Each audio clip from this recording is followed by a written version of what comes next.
The Beach FM Business Lunch Show, brought to you by PlaceMakers Kapiti Horowhenua. Together we're building New Zealand. Welcome back to the Business Lunch Show on Beach FM 106.3. It's that time of the month again. Well, it should have been a couple of weeks ago, but my bad on that one, ladies and gentlemen. Let's welcome back to the show to talk employment law from Wakefields Lawyers. It's Amy Webster. G'day, Amy. Hi, how are you? I'm good. How are you doing? Yeah, good. Keeping busy. Excellent. Well, we were supposed to have our monthly catch-up last week, but unfortunately technology let us down. So how have you been over the last 5-6 weeks? Good. Yeah, good. As I said, staying busy. The current situation with COVID is producing all kinds of interesting employment questions. So, keeping me busy. Excellent. What kind of employment questions? Because I'm sure there's they vary. Yeah, absolutely. I mean, I think there are still questions out there about the wage subsidy and how it should have or shouldn't have been managed. Still a little bit pieces about that. Definitely questions about restructuring and redundancies. Questions about minimum wage and how that sort of happens with the minimum wage going up during lockdown. And yeah, all kinds of different questions, I suppose, about people looking at how to now sort of structure their businesses and whether they can get some, I suppose, protection from this sort of thing happening again by engaging casuals or contractors instead of employees to, I guess, keep things simple. Which I suppose my general advice is be careful around that because it doesn't necessarily keep things as simple as you might think. Right. Well, I know one of the things that we talked about last time was that employees still had the option to work from home. They could put their request in writing and have their management looked at. Now that we're back to a newish normal, is that still on the cards? Can people still have that option? Or is that an ongoing thing? Yeah, absolutely. I mean, the regime around flexible working is in the Act. It's not kind of a special COVID thing. People can always make those requests. There used to be a limitation on just making one request every 6 months, whereas now you can make requests basically as often as you want. But obviously, if your manager said no last week, they're probably going to say no this week. Yeah. But yeah, it's definitely a conversation that's ongoing, and I think we will find sort of as time goes on that the whole lockdown has really changed the way that a lot of people work and a lot how people's kind of expectations about being able to work from home. So it's definitely for businesses a conversation worth keeping open and seeing where you can get to with people on it. Yeah. Hey, I know where you talked about a lot of concerns over wage subsidy, etc. But are we seeing it change? Are we seeing confidence change? Are people starting to settle down, or is it still very much waiting for that next hit of economic strife kind of thing to assess where we are with the workplace?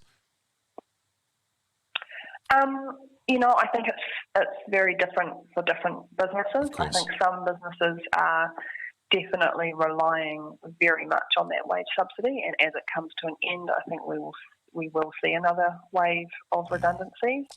I think other businesses have, I suppose, just been more fortunate. It just depends what you do, what your service is, what your product is, and how you've been impacted. So I think obviously the wage subsidy has been a lifeline for many businesses, and it will have kept some businesses alive and some people in work who otherwise wouldn't have been, and for other people I suppose it's been very useful but possibly won't be enough, and when it ends redundancies will be made and we might see some businesses closing, which is very sad.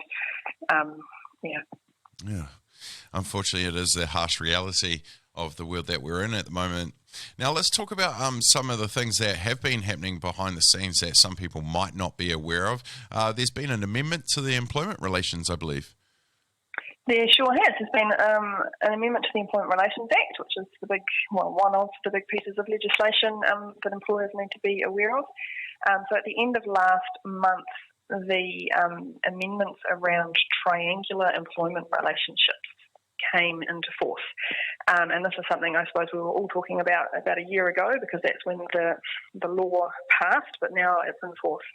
And what it means in a nutshell is that it is possible for employees to bring a personal grievance against someone who's not technically their employer, but has a high level of kind of control over their working day, essentially. So the area that this is most prevalent in is people who use labour hire companies or temp agencies. Those people that come in aren't technically their employees. They've been brought in by the labour hire company, but now they could be bringing personal grievances against the people that they go to work for, if that company has caused or contributed to the grievance. Wow. I know my 4 years of working for, managing Trade Staff Wellington, I would have had a couple of them to issue to my clients, I'm sure. But the labour hire has changed so much over the years as they've grown with the different industries. You know, they pay their own ACC levies, holiday pay, sick leave, everything. It's not just turn up to work. So is there a risk of companies, are they going to be fearful of hiring these companies now with I know you shouldn't have to worry about a personal grievance in your forefront, but, is that going to be a concern for companies hiring these labour companies?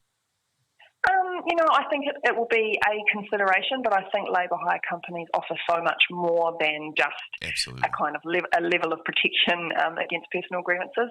They also offer kind of all that administrative stuff around, recruiting these people, making sure that they're up to the task, paying their wages and all those bits and pieces that the company, using the labour hire company don't have to think about. Yeah. And then there's also things that labour hire companies might be looking at about whether, rather than sending in sort of individual people to be managed by the client, they might send in a team with a manager. So the manager is controlling, who is, Right. an employee of the labour hire company, is managing all the staff below them, so that to kind of, I guess, put that distance between the client and those people. And then you've just got the manager who's potentially got that triangular employment relationship. I don't know. We'll see as time goes on and cases go out how labour hire companies will adapt because of this. And I think they will, but I don't think I wouldn't have thought that they're at risk of kind of going out of business or anything like that, because they offer so many other benefits beyond just that kind of step away from the personal grievance. Totally. Hey, it is election year. We do see different portfolios, up their game and try and throw something out. Is there anything that we should be mindful in election year when it comes to employment law? Do they throw in some, bills or amendments to get them over the line when it comes to election time, or is it just it's just another year when it comes to this kind of thing? I think on the one hand, it's probably just another year. On the other hand, there are certain things we can probably expect if the government changes. Yeah. So I think, as we talked about in our very first conversation, there are certain elements of employment law that have changed back and forth as the government changes from Labor to National and back. Things like the law around breaks and a few other bits and pieces. When Labor are in, it's very much, you get a half-hour lunch break and then you get your 10-minute break and, all of that. And then when National was in last in, they changed it to be that, it just has to be reasonable. We're not going to, tell you exactly how long and when. And then Labor got back in and changed it back. So I think the area of employment law is pretty rife for changes when the government changes. So, right. But that sort of, I suppose, remains to be seen. The way things are going at the moment, it looks as if the government may not change, but I suppose everything seems to be changing every day in that area. So we'll keep an eye on it. Absolutely. We'll keep an eye on employment legislation with you, my friend. We'll thank you for your time today. Is there anything else that you've been working on, or things that people you think that people should know at the moment, or where to find you? People can find us on our website is wakefieldslaw.com, and our Facebook.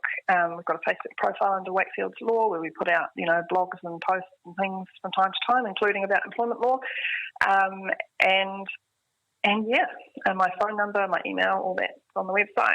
And I suppose just generally, just for people to kind of keep treading carefully around employment law at the moment, because I think with the way that I suppose the economy is potentially going and the job market is potentially going, people will be more likely than ever to kick up a fuss and raise personal grievances if they're dismissed or made redundant or whatever, because they'll be so scared about whether, their job prospects and whether they're actually going to be able to find another job. So I think it's the time to stay safe and take advice if you're planning on ending anyone's employment.